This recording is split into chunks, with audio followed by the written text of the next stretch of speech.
Pode chegar e fique à vontade. Sejam todos muito bem-vindos ao Pode Propiciar.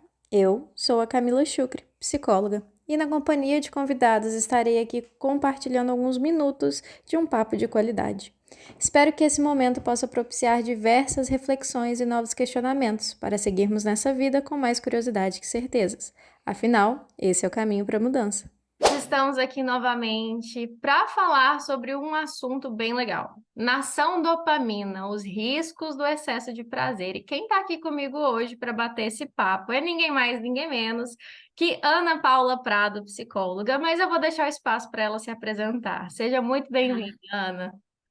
Oi, Camila, prazer estar aqui, obrigada pelo convite, né? É recíproca aí a nossa admiração. Sou psicóloga, né? Psicóloga clínica, né? Eu trabalho hoje na abordagem da terapia cognitivo-comportamental, né? Com foco aí nos públicos adolescente e adulto. E estou aí atuando mais frente à clínica. Ótimo. E olha, esse tema quem trouxe foi ela, hein, gente? A gente veio debatendo aí, conversando. É um livro que você está lendo ultimamente, ou você já terminou de ler? Isso, assim, é o livro, o tema, né, sobre a dopamina, é esse sinal químico aí tão importante, né, para nós seres humanos, e é um tema super legal aí, voltado para a questão do tédio e do prazer aí que a gente vive na sociedade ultimamente, e também atendendo muitas pessoas dentro do consultório com esse conflito. Posso eu sentir tédio ou devo sentir só prazer? Como isso influencia, né, a vida das pessoas, das relações, as aspirações. Então, eu acho muito legal estudar essa parte aí da neurociência. A neurociência ela traz muito conteúdo valioso, assim, que a gente vive cotidianamente a neurociência, mas passa despercebido. E na atualidade, né, a questão do tédio, do ócio, parece que é uma coisa negativa. Parece que as pessoas elas não podem ter tempo de ócio, elas têm que ser 100% produtivas. Como se o ócio não fosse um espaço de reorganização interna, como é, né? O ócio ele é necessário. É necessário um descanso, seja físico ou mental, para que uma pessoa consiga ser produtiva, né? E as pessoas elas insistem nessa pontuação de produtividade o tempo todo, de que tem que estar ligado o tempo todo, consumindo alguma coisa o tempo todo, e não se permite se conhecer no próprio descanso. Exatamente isso. A gente teve algum filósofo, que eu não lembro o nome, que falava do ócio criativo. Até no momento do ócio, você tinha que ser criativo. E na verdade, não. Na verdade, o ócio, é o tédio, né? A gente tem que aprender Uhum. a viver ali no nada.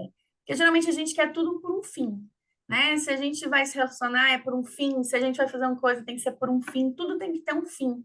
E aí as pessoas não sabem lidar com esse sentimento, então, de não ter nada, de ser entediante. Então, o que que as pessoas buscam ao contrário do tédio?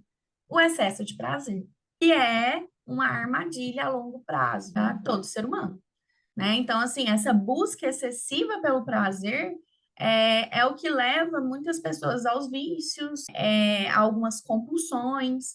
Então, Uhum. assim, temos que estar antenados, porque hoje as recompensas, elas são a muito curto prazo.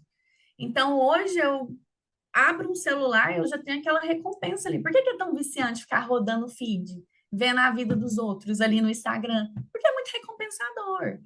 Diferente de você falar assim, agora eu vou abrir um livro, vou saber que essa história, como é que ela se desenrola só depois de não sei quantas páginas. Então, Uhum. acaba que a gente está sendo levado a cada vez mais querer essas recompensas muito imediatas, que nos causam muitas vezes problemas mesmo, problemas emocionais, de querer tudo no curto prazo, em querer que a nossa vida se resolva no curto prazo, em querer que os nossos objetivos se realizem no curto prazo, e isso está criando cada vez gente mais insatisfeita, mais infeliz. E é uma coisa que eu bato muito na tecla, assim, dentro dos consultórios, porque tem gente chegando aos consultórios, os psicólogos, psiquiatras, né, com essa idealização de que eu preciso ser feliz o tempo todo, eu preciso ter prazer o tempo todo, porque o contrário disso é muito ruim para minha vida. Uhum. E muito pelo contrário, né? O contrário da felicidade é o que traz o equilíbrio, é o que traz o significado da felicidade. Como que você vai conseguir aproveitar os seus momentos felizes se você não conhece o outro lado da moeda? Se você não sabe como Exatamente. que é estar do outro lado para valorizar algo que seja realmente bom para você, né? Isso. E esse tem sido muito um tema de estudo meu, a felicidade, porque apesar de eu amar as neurociências, eu acho que a filosofia nos dá muitas respostas legais e nos faz questionar muitas coisas.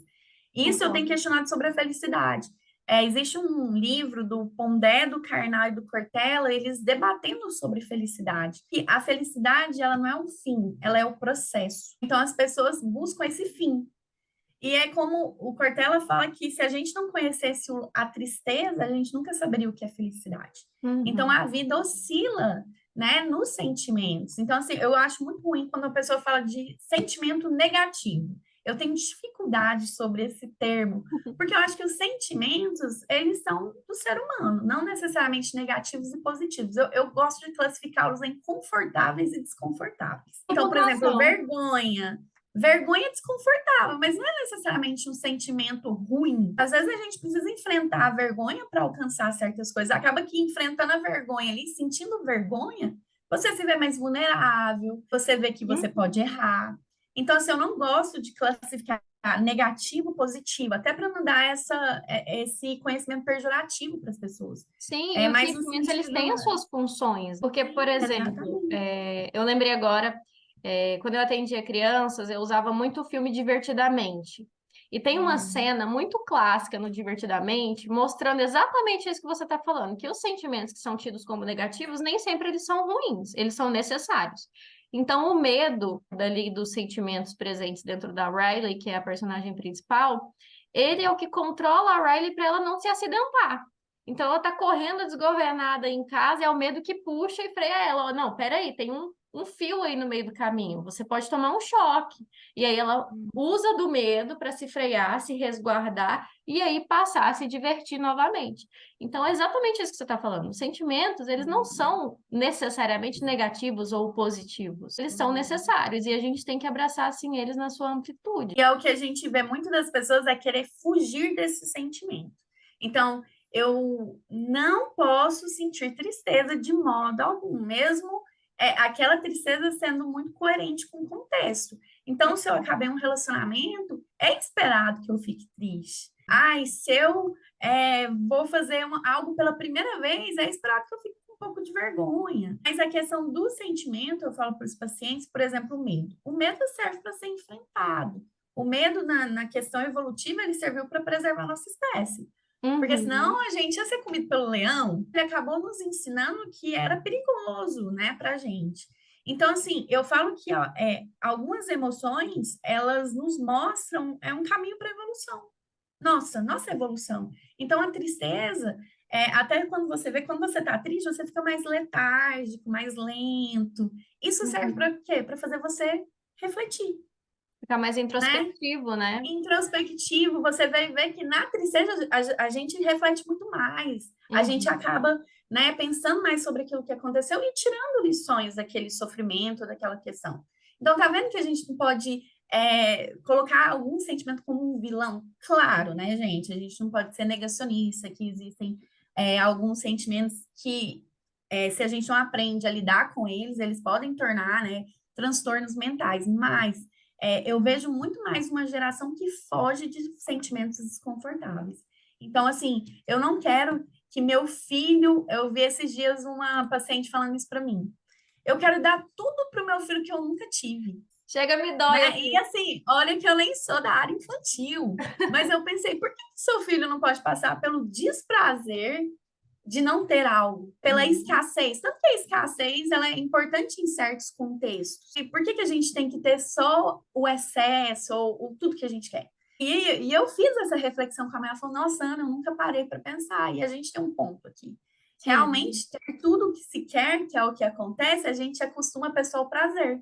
Que ela só tem o prazer, o prazer, o prazer, e quando ela encontra o desprazer, é muito sofrido para ela.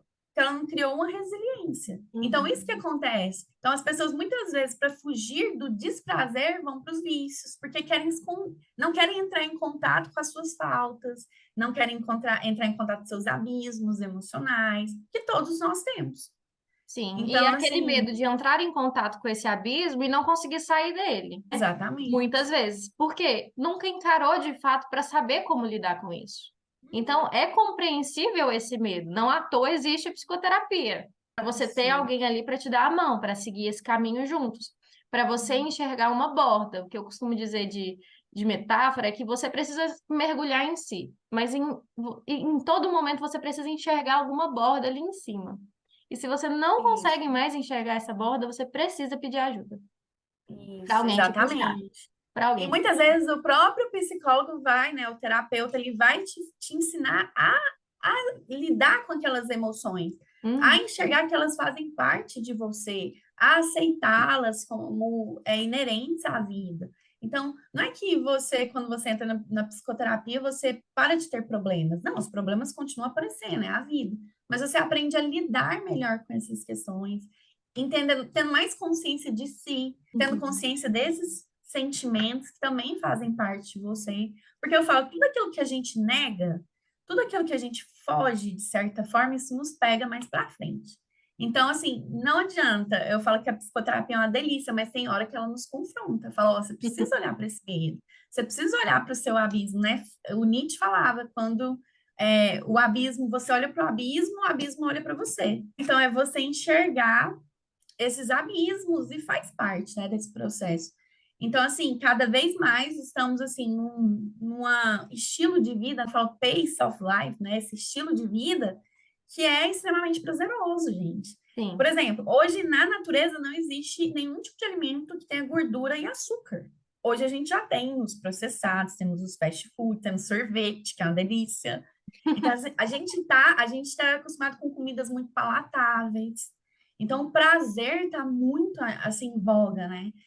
A todo momento, nas comidas, nas redes, na tecnologia, a todo momento. Então, assim, quão perigoso é a gente acostumar crianças, adolescentes, pessoas a viver só pelo princípio aí, né? Não sou da área de psicanálise, pelo princípio do prazer, que não é legal. Viver apenas pelo princípio aí do prazer, por coisas que são prazerosas pra gente. Então, esse livro, Nação Dopamina, ela fala muito de casos que ela teve, essas cientistas, de vícios, né? Vícios em pornografia, que é esse sexo barato, tipo, é o sexo assim que eu fui lá, não tive que nenhum jogo de conquista, Não tal. teve vínculo, Então, tem um né? prazer, não teve vínculo e já tem um prazer imediato. As compulsões alimentares, os vícios, né, em drogas.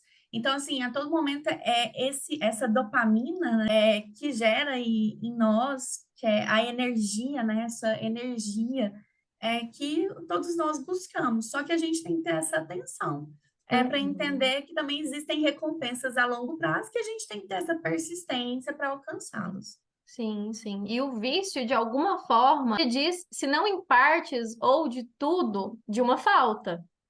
Isso. Então, se existe um vício em algo, existe uma falta por outro lado. Se a pessoa ela quer olhar para esse vício de uma forma curativa, de uma forma de cuidar dele, né, que ele não domine o próprio ser, ele precisa olhar para essa falta.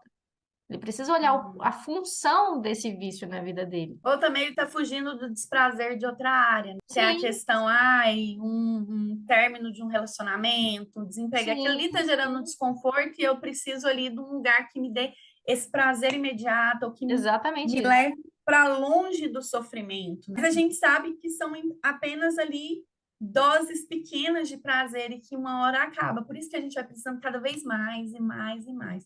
Por isso que eles falam muito hoje na área da neurociência sobre o jejum de dopamina, que é acostumar o seu organismo a ter essas recompensas mais a longo prazo, não ter tudo de imediato, né? Então, por exemplo, para você fazer uma atividade física, até você conseguir ali alcançar um resultado, emagrecer, conseguir estudar. Então, isso tudo exige que você tenha esse controle de entender que essa recompensa está lá no longo prazo e não agora. E aí a gente tem cada vez pessoas mais frustradas, menos resilientes e que sofrem muito com isso. Então, assim, a gente ter essa consciência de como a gente está vivendo muito sobre prazer em tudo, não é só por causa de rede social, que eu vejo as pessoas falando de rede social, mas em tudo, comida, atividades e todas essas questões, né? Ou a gente quer já começar a empreender e ganhar dinheiro rapidão, né? Não quer esperar todo o processo, os relacionamentos. Então, tudo, se você for olhar, tudo exige de nós esse controle maior, essa resiliência maior para se chegar até o prazer das recompensas, em certo ponto. E um tempo atrás a gente falava, outros teóricos, né, falavam muito do vício relacionado às drogas.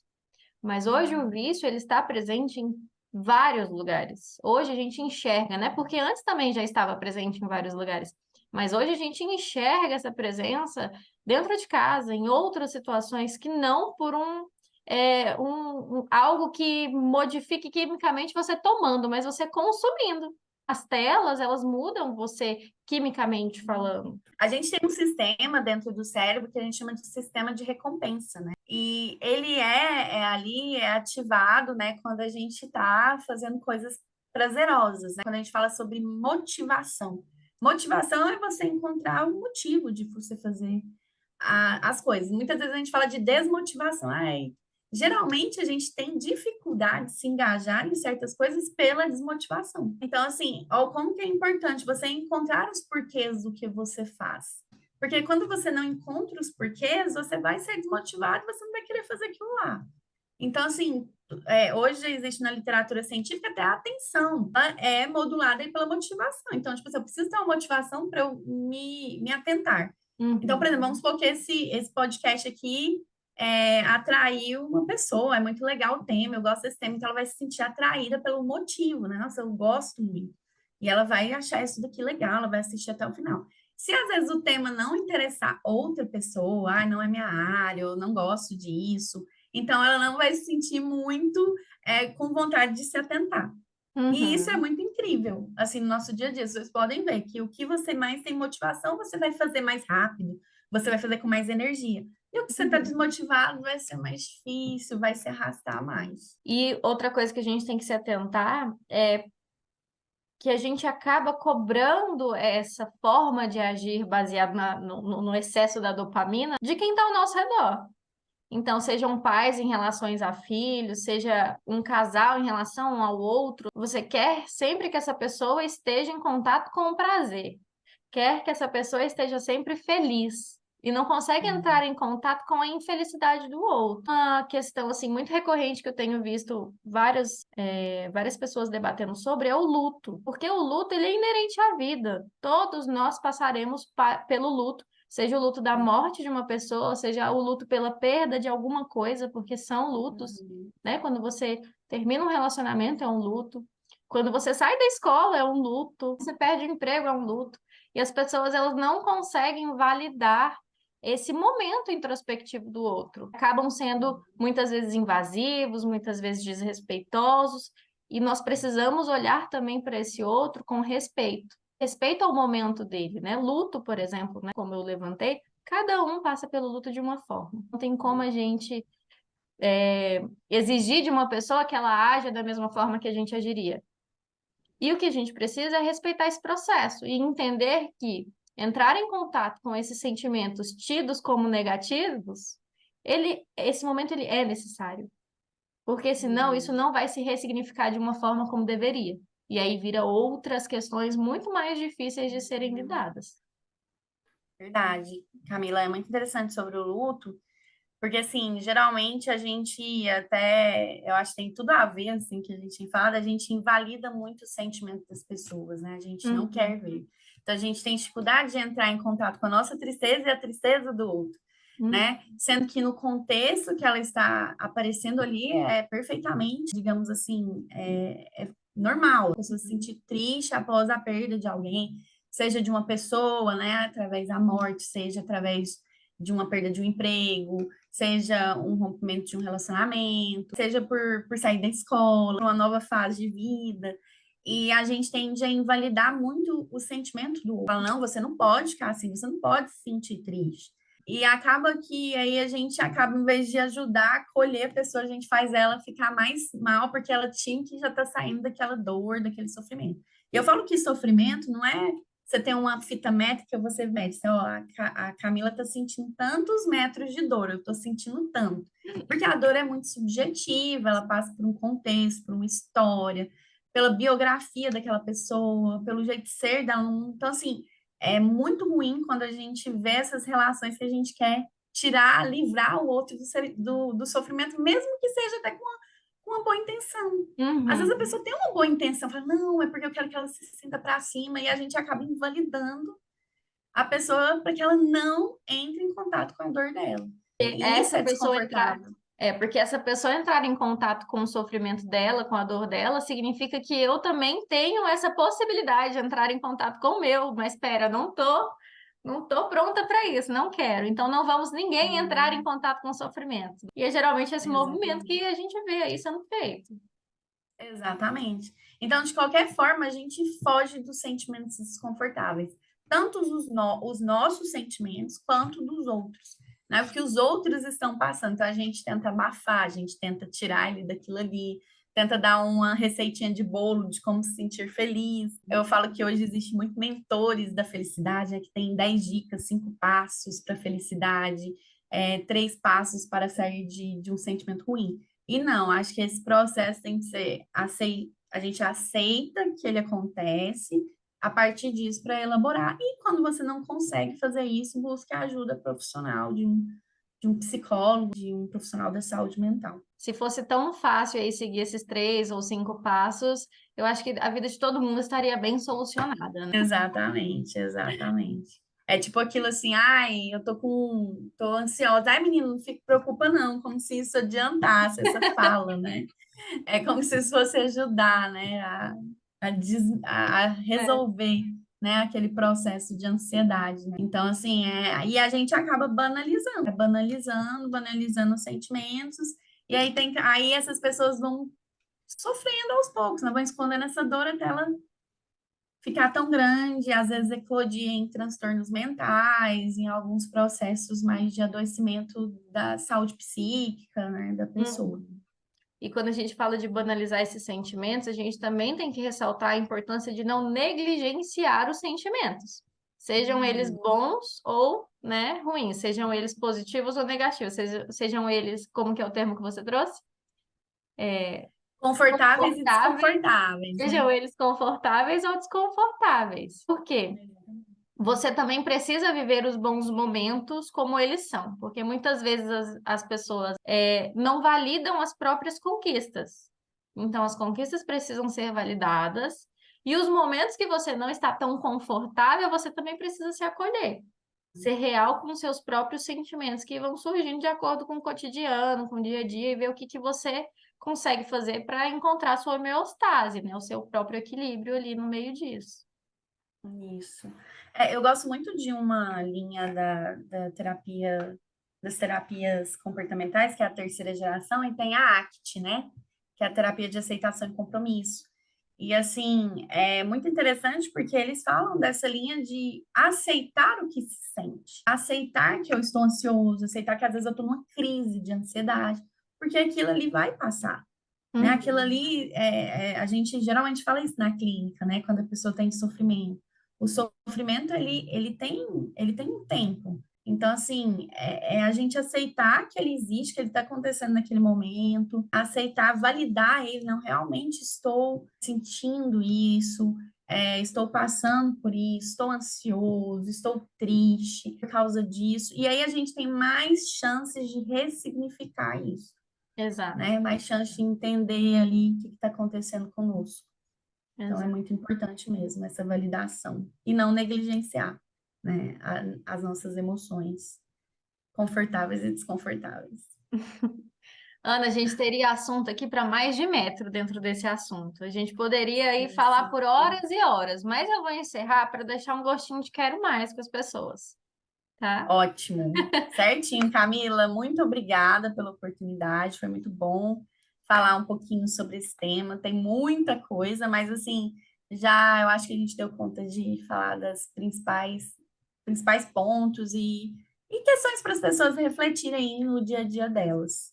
Exato. Eu vou deixar aqui as suas redes, seus contatos para as pessoas entrarem em contato com você, tá bom? E vamos deixar também algumas referências de textos, assuntos, né, dentro disso, que eles possam pesquisar e olhar mais a fundo, se tiverem curiosidade sobre esse assunto. Tá certo? Muitíssimo Sim. obrigada pela sua participação. Foi um prazer ter você aqui conosco. Por nada, prazer todo meu. Até a próxima.